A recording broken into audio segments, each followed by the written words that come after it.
Okay, good evening, children. So, let us discuss this topic. Actually, we had already started nucleophilic substitution reaction. So, suppose we know that, say, this reaction, a halo compound plus aqueous KOH, we get product alcohol and side product KBr, and this we call it as an example of nucleophilic substitution reaction. This reaction we can also think in this way: CH3CH2Br, OH minus. This is a nucleophile which is rich in electron, and we get the product alcohol. And this is another nucleophile, but it is a weaker nucleophile than this one, and it is coming out. OH minus we say as the incoming nucleophile, Br minus we call it as outgoing nucleophile.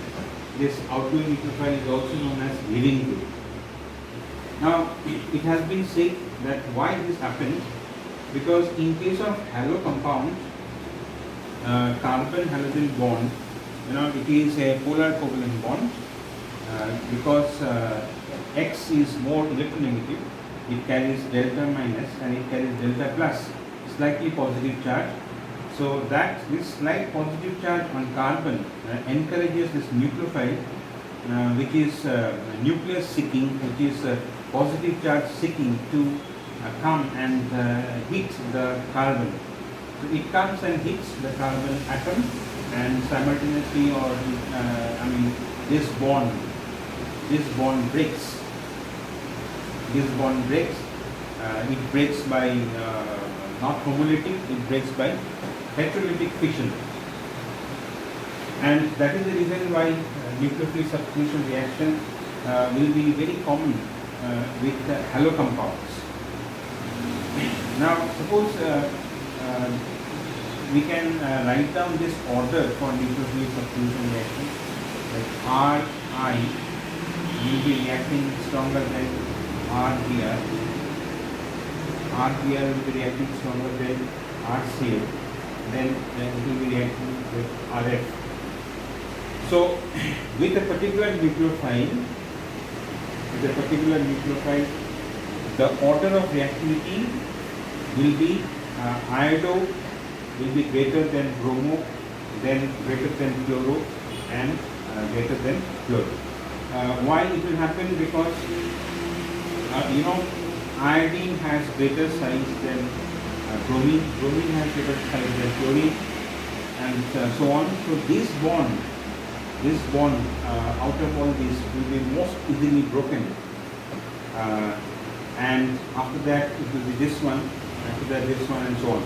So since this bond breaking is involved, that is the reason why order of nucleophilic substitution reaction for a particular nucleophile, it will be iodo greater than bromo, greater than chloro, greater than fluoro. Okay. Now, children, this nucleophilic substitution reaction is found to follow two pathways. One pathway is called SN1, and another pathway by which this reaction can proceed, it is called SN2. The full form of SN1, it is nucleophilic substitution unimolecular, and the full form of this one is called nucleophilic substitution bimolecular. So mainly, in today's class we are going to study about SN1 and SN2 pathway. That is, we are going to study about SN1 mechanism, SN2 mechanism, how are they different, and what are the factors which influences SN1 pathway, what are the factors which influences SN2 pathway. All this we are going to discuss today. Okay, so first let us do this SN1 mechanism. Say this reaction, CH3, CH3, Br. So this is a halo compound, and this is a 3-degree halo compound.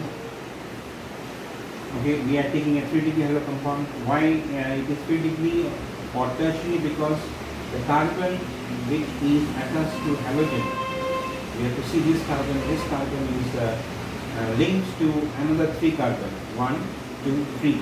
That's why it is 3-degree. So this is 3-degree halo compound, a tertiary halo compound. If it is made to react with this nucleophile, we will get the product CH3C, CH3, CH3, OH plus Br minus. So this is a nucleophile substitution reaction. Now, if you study the chemical kinetics, if you study the kinetics of this reaction, we come to see that this reaction follows this rate expression. R is equal to K, rate constant, rate is equal to K, and concentration of alkyl halide or alkyl halide. This is the rate expression this reaction follows. So since this is the rate expression, since this is the rate equation, so we can say that it is a first order reaction. It is a first order reaction. First order reaction. So, since this is the reaction equation, balanced chemical equation, and on studying this kinetics of this reaction, we get rate expression to be like this.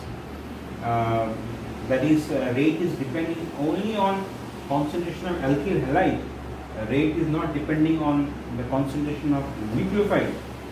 So we can certainly say that it is a complex process.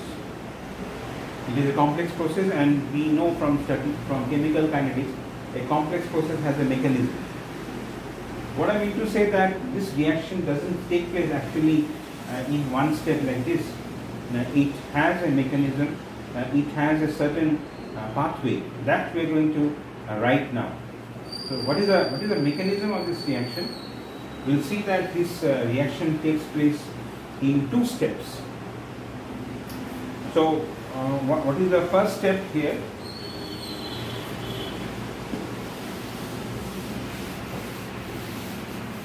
So the mechanism of this reaction, this is the mechanism. In first step, what happens is that the alkyl halide ionizes and it forms ion pair, and this is a carbocation, carbon plus. So the carbocation intermediate is formed in the first step, and this carbon plus, it is sp2 hybridized, and with sp2 hybridized. So this ion will be planar, and one very important thing is that this step is slow. It's as has been written here. And in the second step, the nucleophile attacks this carbocation and it forms the product. And this is very fast. So this process actually takes place in these 2 steps. The first step is slow, the second step is fast, and since we know that the slowest step is the rate determining step, okay, so this mechanism that we have written